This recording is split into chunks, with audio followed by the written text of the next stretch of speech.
Kelly? Yes, hello. Hi, thanks for picking me up. Of course. Self-charger back here. Oh, amazing. Thank you. Thanks for getting me out of the city. Whew. Yes, thank you for getting me out of the city.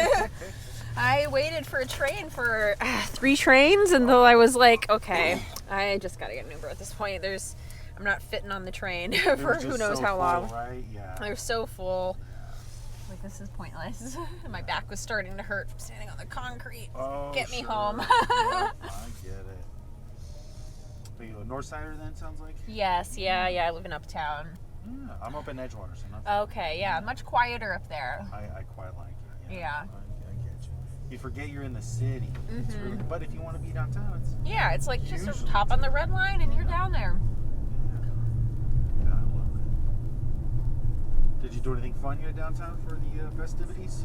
So I work for a cannabis company. Oh, cool. And so the cookies, the retail dispensary just opened up right next to Ogilville Transportation Center. Okay. And so they had their big like launch party event today, and so my brand had to go do like a pop-up table and stuff. So I was down there for that for part of the day, and then I just didn't feel like getting an Uber. I was like, I'll walk through the St. Patrick's Day festivities until I was like, I'll try to get on the train at this point. So I walked all the way from OTC to here. Yeah. Oh, yikes. Okay. And then I was like, okay, it's time to get on the train, because like the walk from this red line station to North and Clybourne is a little further. Yes, it is. I was like, this is my last stop before I have to commit to train or no train. Yeah, totally.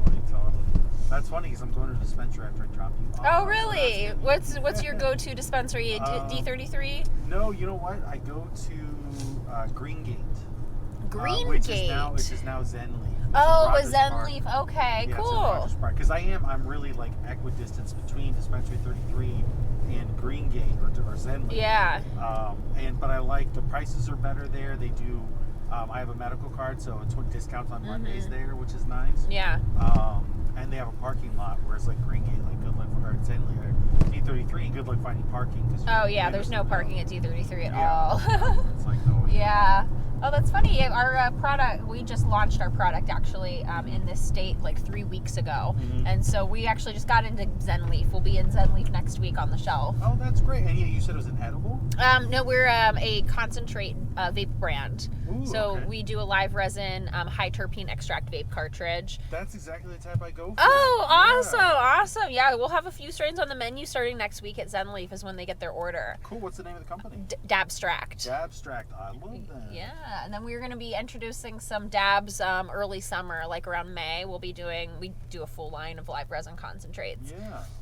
So with the live resin extract, do you know the process? Is it like the heat extraction? No heat at all. Absolutely no Okay. heat. We do a very, very ultra low temp hydrocarbon extraction method. We actually have a patent on our method for extracting terpenes. Very cool. And so we separate our cannabinoid and terpene extraction. So we separate the terpenes from live resin cannabis, and then we recombine it with a pure high potency distillate so that you're able to vape the whole cart all the way till the end. Where like a lot of live resin carts, you'll vape it and like the cannabinoids will burn off and then you get that burnt oil taste. But with ours, you still get the live resin, but then you still get the activated cannabinoids in there. Oh, that's really interesting. Yeah. That's very cool. I'm definitely going to keep my eye out. Definitely, yeah. I wish I had a sample for you, but like I gave them all away. That makes sense. That's probably for the best. But yeah, I'll definitely keep an eye out for them and try them out. That's great. 'Cause, Awesome.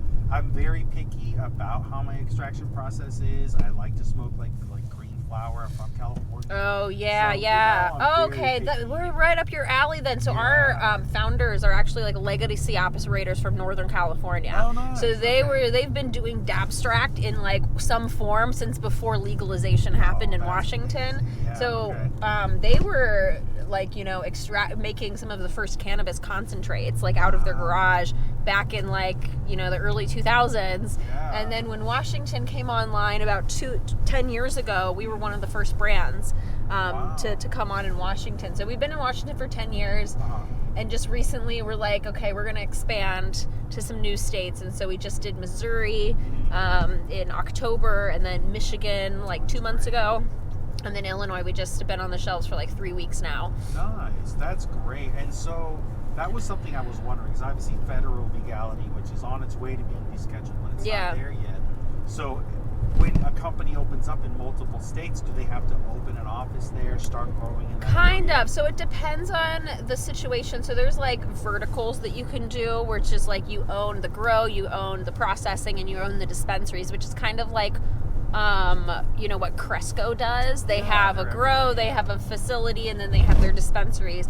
But you have to get like a license for each of those three. So you can vertical, or you can have a license just for one of them. Okay. And so what we do is we license our brand to manufacturers.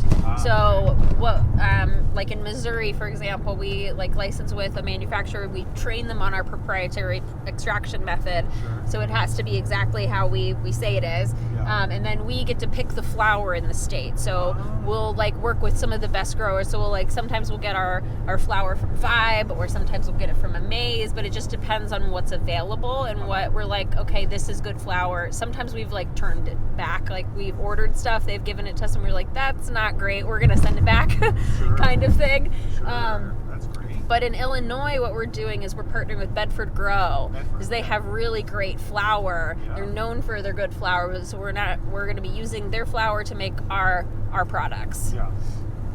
That's great. I know there is a company, I don't remember if it's Cresco or Bedford, but one of them is like federally state owned, like owned by either the state of Illinois. Oh, it's definitely not Bedford. Yeah, It's okay. probably Cresco. Yeah. Like there's a few like Verano, Cresco, Verano, like they're like the huge, like they're like big cannabis, Yeah. and we're kind of like the smaller guys. Bedford is like one of the I think it's the only female owned and operated like craft grow facility in the state. Oh, that's great. Yeah, it's like owned by a family. Like the mother and daughter run it. Like it's very nice. That is really cool. Yeah. Yeah, and that's what I liked. You know, in California, there were a lot of dispensaries where a lot of grow operations were just literally like, oh, hey, I've known you since we were 16.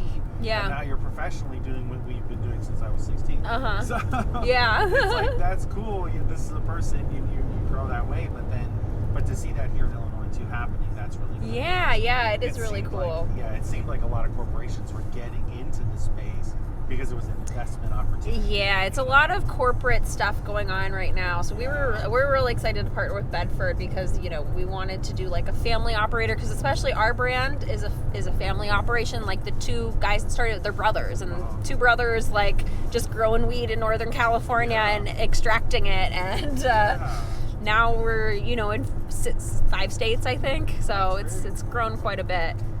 Nice, yeah, and I like that. That's how it's supposed to be, how we think it's supposed to be. Obviously, people that grew up and saw the legalization happening, we were like, we hope it comes this way. Yeah. But it's like, well, obviously corporations get into it, but there's still something. Yeah. Interesting.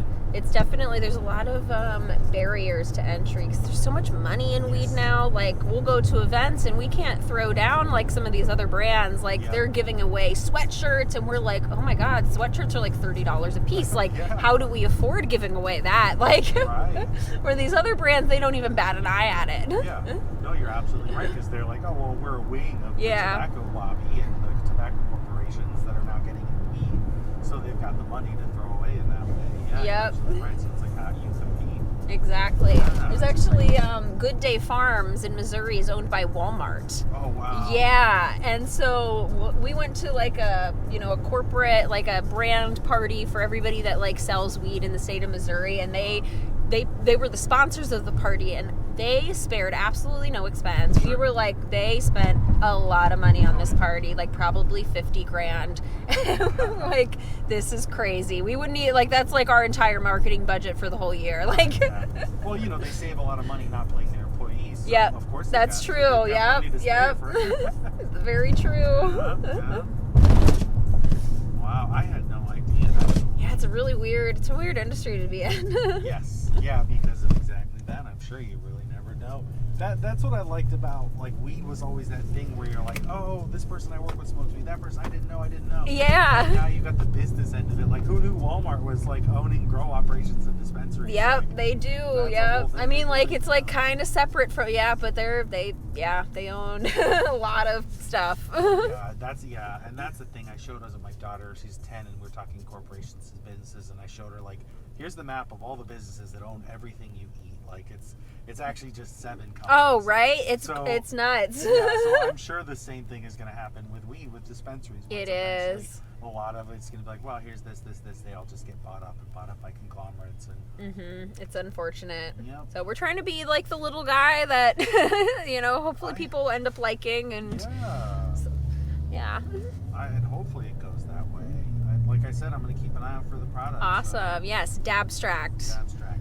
I like the name. I love dabs. I love extract. Yes, you'll remember it for sure. You guys are apparently my brand, it sounds like. Yes, definitely. Oh, it's awesome. So cool, yeah. Oh, and that's great. You can even tell people I left the venue and I still got Yes, I love that. That's awesome. Yeah. I'm glad we got to chat.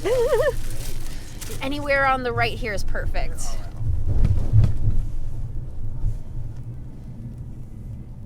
All right, here you are. It was Awesome. great chatting. Have a Thanks, great you day. too. Enjoy your vape whenever you get one. That's the plan.